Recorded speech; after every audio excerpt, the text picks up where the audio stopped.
Hablaremos hoy de oráculos. Este es un catálogo de oráculos. Ah, me encanta eso, ¿eh? Lápiz y papel, por favor, aquellos que quieran consultar, les daremos las ventajas de ciertos oráculos. Uno interesante era el de Faray, un oráculo dedicado al dios Hermes. Ante la estatua del dios correspondiente, Hermes, había una casa directamente. Alrededor de esta edificación se colocaban lámparas de bronce. El que quería consultar al dios debía llegar al templo allá por el anochecer y quemar incienso dentro de la casa. Luego, después de verter aceite en las lámparas y encenderlas, recién podía acercarse a la estatua del dios para preguntarle algo. La pregunta se hacía al oído de piedra, al oído pétreo de la estatua de Hermes. Y una vez que usted hacía la pregunta, tenía que salir rajando con los oídos tapados. Una vez fuera del lugar, el interrogador debía quitarse el dedo de la oreja y la primera frase que oyera, esa era la respuesta del oráculo. Pero hay que decir algo. Había quienes, conocedores de estos procedimientos, se instalaban en los alrededores del templo y se apuraban a recitar frases para que se escucharan a modo de presagio. Estos hombres eran los llamados cresmólogos, coleccionistas de oráculos, que comerciaban con profecías o las fabricaban a medida. Si usted estaba interesado en oír una cierta respuesta, pues sobornaba a estos tipos y ellos lograban que los consultantes escucharan algo conveniente para usted al destapar sus oídos. Si, por ejemplo, un acreedor sabía que uno de sus deudores visitaba el oráculo, enviaba a uno de estos cresmólogos a gritar: pague sus deudas, pague sus deudas. Casi es una forma de publicidad, ahora que pienso, ¿no es cierto? Bueno, usted puede mandar a la salida al templo de Hermes un tipo que diga: conviene ir a comer a Pipo.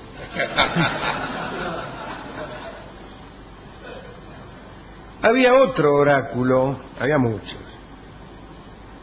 Hablaremos de uno que estaba destinado con exclusividad a los enfermos y dictaminaba cuáles debían ser los procedimientos para lograr la cura. El médico mítico por excelencia, desde luego, era Asclepio, Esculapio, el dios de la medicina. Y había santuarios de Asclepio en Epidauro, en Cos, en Pérgamo. Este último santuario, el de Pérgamo, nótese que Pergamino es la pequeña Pérgamo. Este último santuario tuvo mucha fama allá por el siglo II, no dice si antes de Cristo, calculo que sí, que antes, gracias al retórico Helio Arístides, quien, creyéndose afectado por muchas enfermedades, consultaba aquel oráculo todos los días. Allí, en aquel sitio oracular, había el templo, un gimnasio, baños, un pequeño teatro, un sector para apolillar, llamado encoimeterión, lugar de incubación. Bueno, después de haber cumplido los ritos preliminares, los enfermos iban a acostarse sobre unas pieles de animales para pasar la noche, en cuyo curso recibirían la respuesta de Asclepio, que debía presentarse en sueños, con la indicación acerca de un tratamiento. Te daba el diagnóstico y la receta mientras vos apolillabas. Se te aparecía el sueño y le decía: tómese un mejoral. Bueno, antes de dormir, eso sí, se realizaban una serie de ritos preliminares. Era obligatorio beber agua hasta no poder más. Lo peor es que se trataba de una fuente salada, la fuente indicada. También tenías que bañarte allí. Debías ofrecer un sacrificio, someterte a un ayuno de 2 días y participar en ceremonias religiosas. Cabe suponer que las apariciones de Asclepius no se producían durante un sueño profundo, sino más bien en el curso de una duermevela, de un semisueño delirante, estado en el cual quedaban los asistentes después de haberse sometido a ritos tan exigentes, ¿no? Una vez recibida la información del oráculo, el enfermo la transmitía a los sacerdotes. Le transmitían la receta. Mire, vino Asclepio, me dijo tal cosa. Y los sacerdotes se encargaban de gestionar el tratamiento. Si funcionaba, si te curabas, tenías que agradecerle al dios Asclepios, dejando en el templo unos exvotos que representaban el órgano o la parte del cuerpo en el que tenías la dolencia. En Hierápolis había otro oráculo extraño. Dice la crónica que el Apolo sirio era una estatua que se movía sola y emitía los oráculos sin necesidad de pitonisa, ni de sacerdote, traductor, ni nada. Cuando el Apolo sirio estaba en condiciones de profetizar, la estatua se agitaba en su sitio. Acá, ¿no? Los sacerdotes venían entonces y la levantaban. Si no lo hacían, la estatua sigue agitándose e incluso parece que transpiraba. Una estatua transpirando es algo digno de verse. Luego de la ofrenda, volvían a ubicar la imagen en el suelo. El sacerdote se presentaba ante ella y le planteaba toda clase de cuestiones. Dice, mira, aquí está este señor que está enfermo, qué sé yo, y se quiere curar con esto y con lo otro. Si el dios desaprobaba los puestos, retrocedía. Si aprobaba, se adelantaba. Y así le preguntaba. Y el dios para adelante y para atrás. Me huele mal esto, ¿eh? No le huele a cuento chino. No sí, cuento chino, a cuento griego, pero no le huele a un engaño. A que había un tipo abajo de la estatua que la movía. Sí. Y que era uno de los niatos que después venían y te echamos, bueno, ahora que se curó, dice, ¿qué le parece? Si dejas un Diego. Si dejas un Diego acá para los muchachos. Para los muchachos. Que empujamos la estatua. Es una modalidad además muy reloj cucú. Sí. ¿No? De esperar ahí. Diga que había mucha gente ignorante antes, no como ahora. En Claros había otro oráculo con una burocracia más parecida a la de Delfos. La originalidad de este templo residía en un local misterioso que era inaccesible para los profanos, y allí se daban los oráculos, una especie de Sancta Sanctorum. Varios textos informan que la adivinación se realizaba en el agua. El sacerdote profetizaba después de haber bebido de una fuente milagrosa que estaba justamente en aquel sector inaccesible. Parece que había una gruta subterránea y ahí tomaban el agua milagrosa. Aquel oráculo solo se podía consultar de noche. Eso sí, había una sala de espera para los consultantes y allí se quedaban los tipos hasta que el sacerdote volvía de la fuente. A ese sacerdote lo llamaban tespíodos. Era vitalicio en su función y tenía la obligación de dar los oráculos en verso. Después ibas a consultar qué tengo, qué sé yo, y decía, si un dolor lo tiene mal y empieza los estornudos, tómese su mejoral y verá qué macanudo.